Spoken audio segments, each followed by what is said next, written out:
A Light Within Darkness Chapter 87, Fan Fiction by Azazyel. You know. Going down to only the second layer of seduction in Slaanesh's realm was kinda meh. I could go deeper. But was it worth it? Do I go to the third level? The Circle of Carnality. Where demons and twisted souls enslaved to Slaaneshes will tempt me with love and affection until twisting my perception into that of excess pain and pleasure extremes. Or in other worlds. The next circle of Slaanesh's realm was the realm of horny. I sat upon the burnt corpse of the earth elemental that once carried the endlessly feasting demons of Slaanesh, and after a bit of thought, I wanted to see what lay with my own heart's desire. Not only for my own curiosity and entertainment, but to be able to learn my true heart's desires and meditate upon those desires would help my own cultivation as well. So with that reminder, that learning what depraved desires I may have had, I continued going deeper into the realm of gluttony, flying over misty hills and past the large earth elementals who were holding up the large feasts that catered to countless demons, humans, and, of course, xeno races. Though I didn't see or sense any Eldar. With this being Slaanesh's realm, I doubted they would be here, honestly.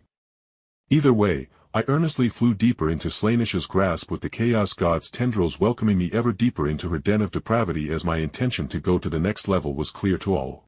At some point, the island mountains I flew over and the endless sea of corpse wine ended. And I reached a solid land mass. And as I came down and landed within the forest surrounding the beach, I could feel the spiritual energy in the air thickening as I reached the third layer of Slaanesh's realm. Interesting, though, I muttered as I realized that with each realm I went down in Slaanesh's circles, all the spiritual energy became more and more concentrated. Which, in hindsight, made sense with the large number of natural treasures I have been able to collect here in Slaanesh's realm. The real question is, if I can send disciples down into here. Or maybe Khorne's realm would be better. I muttered to myself as I realized this third level of carnality and some parts of Khorne's realm would be a good place to take disciples for training. I continued deeper into the multicolored forest, the trees' willow-like branches gently brushed across my body, almost though massaging me. The wildlife, showing zero fear of my measured walking, would come up and play with me. A deer with 9 sprouted horns that leaked its excessive life force brushed against me affectionately, with the radiating life force being a balm to my young flames.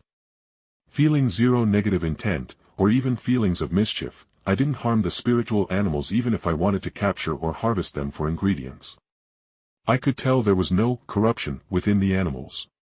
As a fat-assed panda rolled down a hill in front of me and clotheslined itself on a tree and just laid there on its back, stunned as it stared up at the multicolored ever-shifting sky above us, there was no grand plan in the panda's actions. Its fat ass just climbed too high into a tree, and fell down the tree and down the sloping hill until it landed in front of me.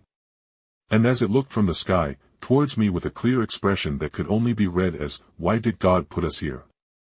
Just to suffer?" I could only snort with amusement, clear in my heart, as for the first time since I had landed here in Warhammer 40k. I was truly and utterly at peace. There was zero physical danger here in this circle of Slaanesh's realm. It was a war on the mind for you to accept their all-embracing love. She tested you first for greed to see if you would turn for simple coin, then tested you for your simple desire of sustenance, and if you would put your physical needs aside. Here, she tested and prodded at a person's desire for affection, for peace of self. How terrifying her ensnarement was.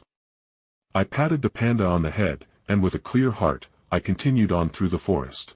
After a while more walking through a Disney forest, I reached a clearing, and within the well-manicured and decorated clearing was a large Asian-style pagoda that was several stories tall, and the pagoda was surrounded in beautiful pebbled gardens with swirling designs woven into the pebbles, with some rocks being shades darker or lighter to give contrast. As I approached the pagoda, it opened, and even as I felt the demon's presence I didn't bother to see past its disguise of a demure-looking human female with black hair and a fair complexion and modest curves. "Young master, the First Lady is already awaiting you," the servant girl said softly, with her voice being a gentle caress to the ears. "The First Lady, huh? Does that mean that there are more?" I asked easily, and the maid's purple demonic eyes crinkled with amusement as she responded, kindly. "Of course. Each lady caters to a certain desire, and my oh my, you have so many. But yes, Atraxia of Indulgence is ready for you now. If you are ready. She offered as we walked into the front section of the pagoda, and I saw just in the front area was a door leading to the First Lady.